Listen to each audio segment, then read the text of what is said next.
Welcome back, everyone, to the GGBL postseason. Wildcard action continues here today. Game number 2s are what we have in store. Of course, the winners of game 1s, if they win in game 2, they will advance to the divisional round of the GGBL postseason. A fairly decent pitching matchup here. We got two former Golden Arm Award winners, Bellamy Bloodworth and Spencer Clark. Both guys not having the greatest of seasons this year, in about the mid-4 range, but again, in GGBL standards, that's pretty decent of a year. Probably like a 3.6 ERA in real life. Well, we got a double there by Julian Cavedo. Normally that's a guy that likes to hit against left-handers, not so much right-handers. Great play there by Todd Galvin.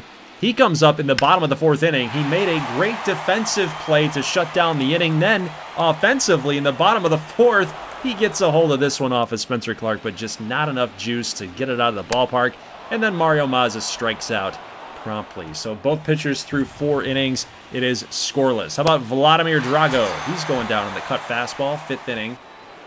Goes quietly for the Firebirds. Bottom of the 5th. 1-2 pitch. Striking out is Dalton Jett, hitting from the right side against a left-handed Clark. 7 strikeouts now. Make it 8 strikeouts now for Spencer Clark. Both pitchers just dicing them up. John Choi pops it up. And that'll do it for the 5th inning. Again, both sides can't find the offense right now. Bloodworth strikes out another hitter. And we're going to the bottom of the 6th. How about Baldrick Raynell? He's got nothing to show for it either. A lot of non-contact going on here. 9 strikeouts for Spencer Clark. Ground ball right to first baseman Kevin Stoitz. And that'll do it for the 6th inning. Both pitchers throwing a quality start thus far. Bloodworth still out there, gets another K, this time on Stoitz. 2 outs now, 97th pitch, and Hannibal Lobo gets a base hit. Of course, that's not to break up the no-hitter. That's just finally getting something going here. A little base hit up the middle, and Michael Ruth comes through. This is a guy that always seems to find a way to get on base in the postseason. Very valuable at bat, very clutch bat for the Phoenix Firebirds. Bloodworth's day is done after going almost 7 innings. And they're going to part ways with him and turn to Jeff Sweeney. So 2 runners on, and Vladimir Drago, fly ball to left. Novoa, he's got this one. Nice play out there in foul ground, in foul territory.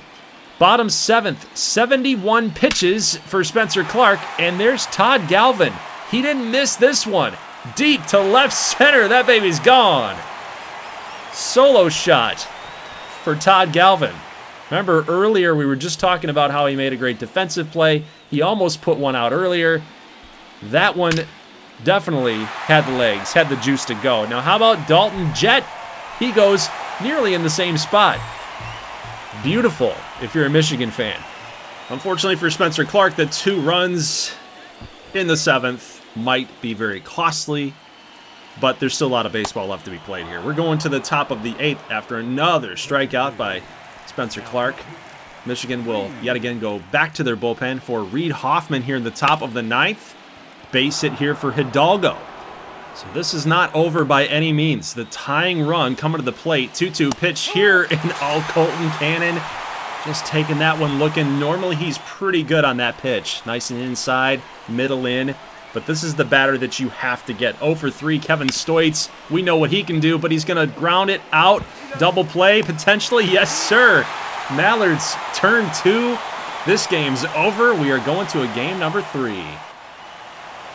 Of course, Phoenix doesn't look like they're too worried, but, of course, with the home field advantage at Mallard Grounds up in Grand Rapids, Michigan, those fans are going to be going crazy for game number 3. So we'll see what the pitching matchup is going to look like here for game number 3 over the weekend. Tough loss for Phoenix. They just could not get the offense moving. But for Phoenix, the timely hitting, the great performance by Bellamy Bloodworth, that keeps the fire still alive. Okay, it might be just coals at this point, but it's still alive. Next matchup here, we've got Carolina and Vancouver. Of course, Vancouver got the game number 1 victory. So we'll see if the Mighty Beavers are able to close out the Blue Sox. But right out of the gate, we got a 2-0 count, and honestly, that's a pretty smart bunt attempt by Kingston Monmouth. Of course, We know what this guy can do. He does it all the time. He used to do it all the time for Richmond in those playoff runs, a little leadoff bunt single, then a stolen base, just turn that into a double. He's just a very headsy player. You love him. How about this? A wild pitch now from Darren Woods, and that's going to let Kingston Mondesir get over to third base with, and again, nobody out. So Darius Wilson, not known for his power. Duckworth can't make the play.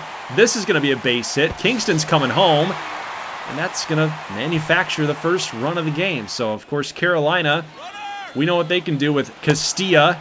He takes a strike. Wilson, again, stolen base. Got a good jump off of Woods. This top two is a little dangerous. These former good boys. Of course, we know that they love pitching, defense, and speed. It's the same element here for Carolina. Former good boys. Darius Wilson and Kingston Mondesir getting it started. And then Castro with a base hit. That's going to score another run. It is 2-0 Carolina. And we're going to jump now to the top of the third. Luke Nettles has always been that guy. He's always been that dude. Take a look at it. You don't believe me? Four-seam fastball. Four-seam fastball. Fouled it off. Fouled it off. And another four-seam fastball for the strikeout. So, yeah, he's a bulldog. He's always been that way. So, top of the third. 1-2 pitch here to Benny the Jet Rodriguez. Grounds out to third. We'll jump now to the top of the fifth. Still 2-0 Carolina. Felix Gant pops it up into foul ground, and that's another good inning. Another good stretch of good innings from Luke Nettles. He's been keeping them in this game, holding on to that lead. Let's go bottom five. Joey Warren now going into the bullpen. What is this? And then he promptly gives up a solo shot to Keelan Okoye. Ouch. Very first pitch, by the way. First pitch hacking for Okoye. I remember a couple of seasons ago, maybe even in year one, I was really liking Keelan Okoye from the St. Louis Maroons. Way back, guys. It's a throwback name. How about D. Will on a dive, trying to get another out there for Luke Nettles, his line score, but no such luck. Maxwell O'Neal, base hit here on a full count pitch. Okay, so the Mighty Beavers are still in it. They're still in it. And they might be even more in it right here, right now. Just able to knock out Luke Nettles, get into that bullpen. But, man, he pitched amazing. He pitched a great, great game. So it's going to be up to Steve Brewster. He's been great. 11 games, over 8+ innings without a run scoring. I mean, that's beautiful. How about a ground ball to first base? And they'll get the out at first. Nice job covering there by Brewster, so that scoreless streak is intact. How about a 3-2 pitch now to Benny the Jet Rodriguez? Fly ball deep to center. Mondesir's got that one, and that's going to do it for the 7th inning. We'll jump ahead here to a little bit more action on the base pass now for the Mighty Beavers. Top of the 9th. Save spot here for Oliver Eller. 1-2 count. Maxwell O'Neal up. Big RBI chance. And now you get the runners moving up thanks to the wild pitch. The changeup could not get corralled by the catcher. 2-2 to Maxwell O'Neal. Fly ball to center. Right fielder's got this one here. We'll see if they come up throwing. They will. Little tag. Yes, they will get at least one run there. So runner at second stays put. They're still alive. They're still alive. How about Felix Gant? 0 for 3 today. Fly ball to right field. That's going to fall in. We'll see if they're going to test this throw home. They won't. Will that cost them? I'm not sure. You don't want to make that second out, that very precious second out at third base. You don't want to give that up at home.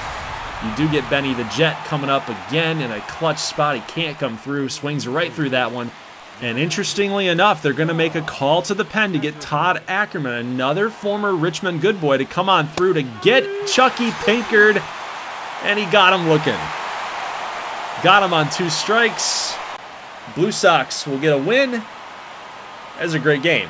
Very, very great game. Good game to watch, man. That was fun. But Vancouver, that's a little concerning. I'm not going to lie. It's a little concerning. I know that Luke Nettles has always been that dude. He's been one of the better pitchers across his career. The most consistent guy. One of the most consistent guys in this GGBL for quite some time since we've started. But even if I grant him that, if I give him that, the point still remains. Vancouver only could muster up 1 run. That's kind of not like them. That's not like this newfound offense. All right, next matchup here, Pittsburgh-Washington. We know that Pittsburgh had a really, really great game off the left arm of Hal Richards III. They couldn't trust the bullpen. It cost them a little bit. Washington came back and won this game. So, you know, Pittsburgh's coming out here against Nolan Mitchell in Game 2. They want to get that offense moving and moving quickly. Got to start fast. Well, that's exactly what's going to happen here. Steven Arturo, base hit after the double from Hardesty, and that's going to give them the 1-0 lead. So another solid left-hander here, another custom pitcher, Liam Snow. He's got 2 down, 0-2 here to DJ Taylor, man at second base. Connor Altman will make that play out and right. And we're going to jump ahead now to the 4th inning. How about Antoine Rouse? Deep drive to center. No one's going to get that one. Nice contact. That should score at least 2 runs. There's the first, and there's the second. There you go. Dude must have took his slow, sweet time to get into home, I guess. But everybody's fired up in the Pittsburgh bench. We'll go now to the bottom of the 4th. Liam Snow still looking darn good. It's going to get a Taylor to strike out. 2-2 pitch now here to Ryan Smith. That's a deep drive. Not going to be enough for a home run, but it should be enough for a leadoff double. So Pittsburgh offense still rolling, guys. Still finding its way here to put some pain in these hits. Look at this. Deep drive to the bullpen. That baby's gone. A 2-run shot for Sean Hutchins. I think this guy was Rookie of the Year across the AL side of things. So Mitchell's day is done. 5 earned in this one. He did not have his good stuff for game number 2. But is it over? Well, it never really is when you've got Pittsburgh's pitching, right? And especially when you're dealing with Season 1 champs, the Washington Swamp Monsters. And they've been to 2 Gold Series since we've started this. So they are a very formidable club. Antoine Rouse had that big hit. Oh, what a play at third base. Let's get a replay on that, shall we? Oh. I can't see it. Oh, great. Something big is in its way. Big dumper. We're going to have to start calling Buck Pearson Big Dumper, I guess. The Big Dumper of our league. We don't have a Cal Raleigh. Apparently he might be it. Well, DJ Taylor, a 2-run homer. Not good. They might have to start thinking about making a change here, and then that's exactly what they're going to do. So 5-3 now. I thought Snow pitched admirably. The offense did what they needed to do. Now it's going to be up to that Pittsburgh bullpen, and I've said it before, say it again. It's a little shaky. Rich Norman, former good boy. It's kind of crazy how many former Richmond good boys that we're seeing here playing in the postseason, isn't it? I mean, they're everywhere. No wonder they went to 7 straight Gold Series, am I right? Well, Rich Norman gives up a base hit, and then he gives up a 2-run homer to Robert Scott. On a 1-2 pitch, he couldn't get him out. Instead, it goes 4-14 to the pull side, and instead of a 5-3 game, we got a 5-5 game. Let's turn it over now to the top of the 7th. Hardesty draws a walk thanks to the hit by pitch, and now it's up to Steven Arturo. He's 2 for 3 today. That's a base hit. We'll see if they're going to test the arm of Baker T. Brooks. It's on a line. It is a 1-hopper. The tag got him. What a throw from Brooks. Able to keep this game all tied up. I mean, hey, you take your shots when you got them, and they wanted to push the envelope there just a little bit. They just couldn't squeak in, and it still remains tied. So let's now jump to the bottom of the 7th. Javon Brown has already got an RBI double in this game. He's going to get a leadoff double here. On a 3-2 pitch, Rich Norman still out there, cannot get him to chase. Brown gets a base hit, leadoff variety. So they go now to Matt Comstock. This guy struggled in game number 1, but they've got faith in him apparently, and he gets a strikeout here on Sebastian Salvatore. A big strikeout right there. Comstock got to be smart right here. 0-0 pitch. That's a strike called, but look at Brown. He's going to grab third base. Gutsy base running there from Javon Brown. He got it.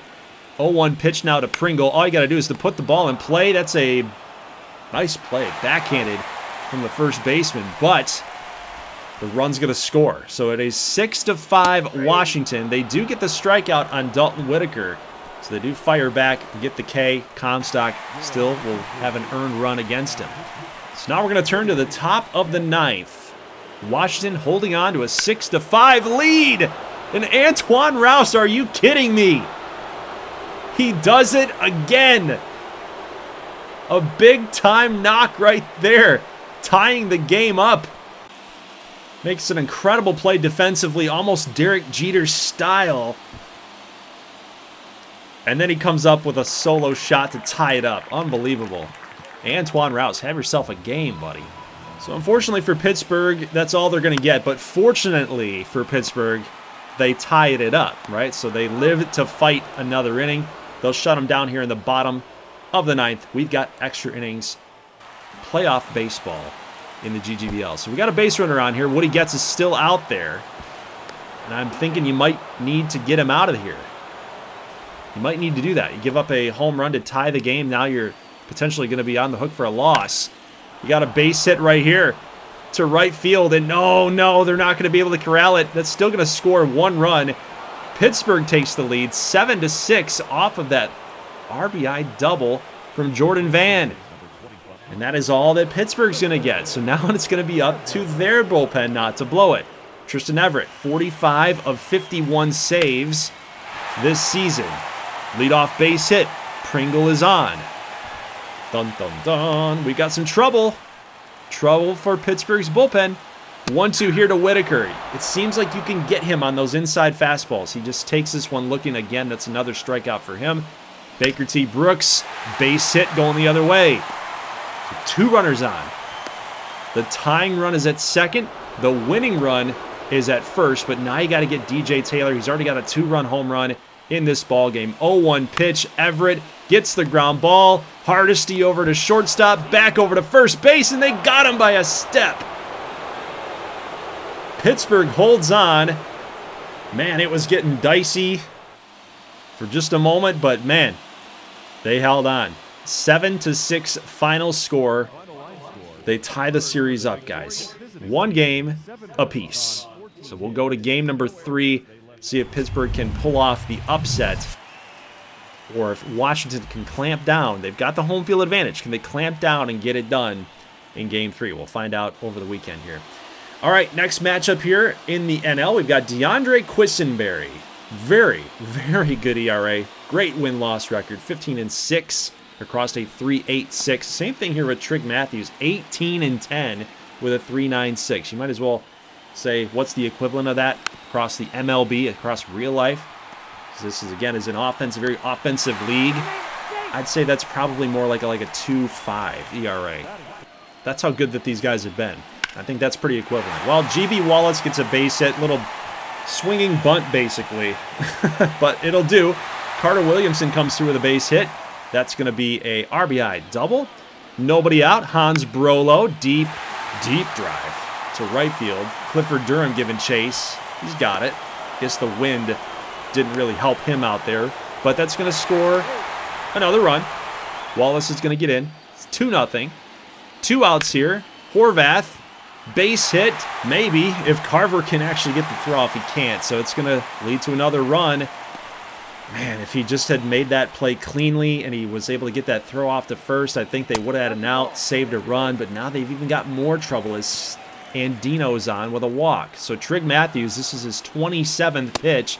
He's going to get Espinoza to strike out, but 27 pitches in the first inning and 3 earned runs. That's not a great way to start. And Quisenberry looks pretty darn good. He's got another strikeout here in the second, another one in the third. That's 5 through 3. Let's go to the top of the 4th. He's going to get Satchel Michaels. He was facing a little bit of trouble there with a runner at second. 1-2 pitch here. Another strikeout. I mean, we're in the top of the 5th. 7 strikeouts. 1-2 to Woodson. Oh no, did he make a mistake? That is gone. Just clearing the wall. That might give Atlanta some new life here. We'll see. Top of the 6th, 1-2 pitch here to Hayden Carver. Another strikeout. Man, dude, he has been on fire. That's 10 Ks. 10 sting hitters have gone down until Clifford Durham in the top of the 6th. He goes yard. This dude is something else. I can't even have it. I don't have any words to describe Clifford Durham. Now, how about Satchel Michaels? Big power hitter takes it looking. That's 11 strikeouts for Quisenberry.